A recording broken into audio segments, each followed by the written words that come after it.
Today is July 26th, and this is the ADM Investor Services weekly market kickoff. Please note that the views and opinions expressed here today are solely those of our guests and should not be construed as the views or opinions of ADM Investor Services or ADM. Today's guests are Steve Freed, ADMIS Vice President of Grain Research, and Alan Bush, ADMIS Senior Financial Economist. Starting with the grain markets this morning, Steve, grain futures are trying to bounce off recent lows. Why? And can a rally be sustained? I think each market has its own reasons. The soybeans are trying to add a weather premium if August weather is dry. Corn and wheat are beginning to be a little bit concerned about opening Ukraine exports after Russia shelled one of the Ukraine ports and escalating the war in the east, and Ukraine having a big counteroffensive in the east starting now. So each market was probably oversold and looking for some reason to buy. If it continues, we're going to have a weather scare, and we're going to have to push higher and over some resistance to get the funds back in to buying. They really don't want to buy anything right now with the recession talk. Steve, can you just review the impact of the war currently one more time, on the grain markets? I know there was some talk of opening the corridor there earlier, and what's the news coming out of there now? Well, right now, there are no grain exports coming out of Ukraine.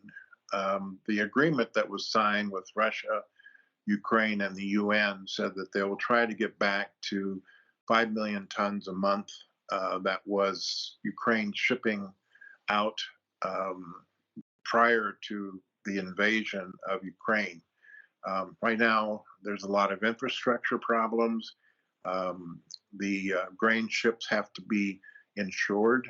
They have to be escorted out of the mine fields in the water, and somebody has to take the chance of buying it. So there's a lot of hurdles here. Certainly, the headlines have been bearish to the grain futures, but we'll see how much actually is exported. Some people think it'll only be like 2 million tons total over the next 3 months. Which will still leave a shortfall. Steve, what is the latest U.S. Midwest weather forecast, and do you think weather will have much of an impact on 2022 crops? I do think weather is still the most important factor in price discovery in the grain room. We were surprised yesterday that the USDA dropped ratings of corn, beans, and spring wheat after last week's warm and dry conditions. Especially the corn is now rated below last year. And so what we're trying to do right now is figure out over the next 30 days if there's a ridge of high pressure over the central part of the Midwest, or if it's just over like Kansas and Nebraska. That'll be key. Right now, the 8 to 14 day maps show the ridge over the central part of the Midwest, which would push prices higher and add a weather premium. Alan, inflation, the economy, the Fed, all in the news. Tomorrow's another Federal Reserve policy meeting. What will the Fed do? Well, first of all, I think Fed Chair Powell will talk about the need to address inflation. So the Fed will remain hawkish, at least for now, and they will probably hike their Fed funds rate by 75 basis points, although there is a small chance that they could raise by 100 basis points. I'm still in the camp of only 75 from the Fed tomorrow. However, I think that next year the Fed will be forced to revert to accommodation, but that's a battle for next year in an effort, I think, for the Fed to do something about the slowing economy. But for right now, inflation is the Fed's focus, and they will be rather hawkish at the conclusion of the two-day policy meeting tomorrow. And on Thursday, the numbers on the second quarter GDP will be released. What are the estimates there?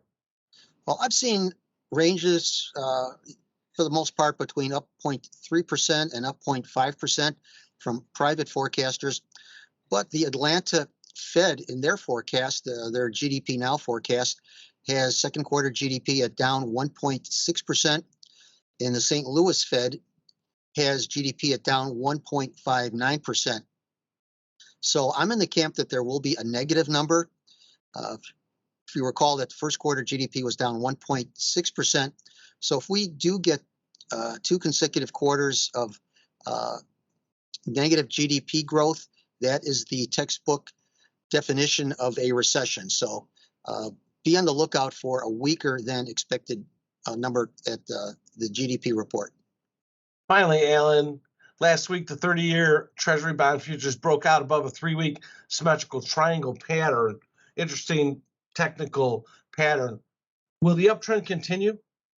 I think it will, and it already has continued to advance from that breakout. Also, we have some new 3-month highs today in the 30-year Treasury bond futures.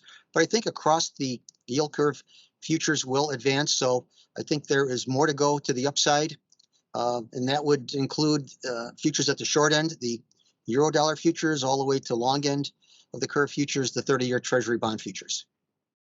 Thank you both. Remember, the views and opinions expressed today on this video are solely those of our guests and should not be construed as the views or opinions of ADM Investor Services or ADM. If you'd like more information about our brokerage services, would like to speak to one of our experts about managing your risks, or would like to open a trading account, please visit www.admis.com.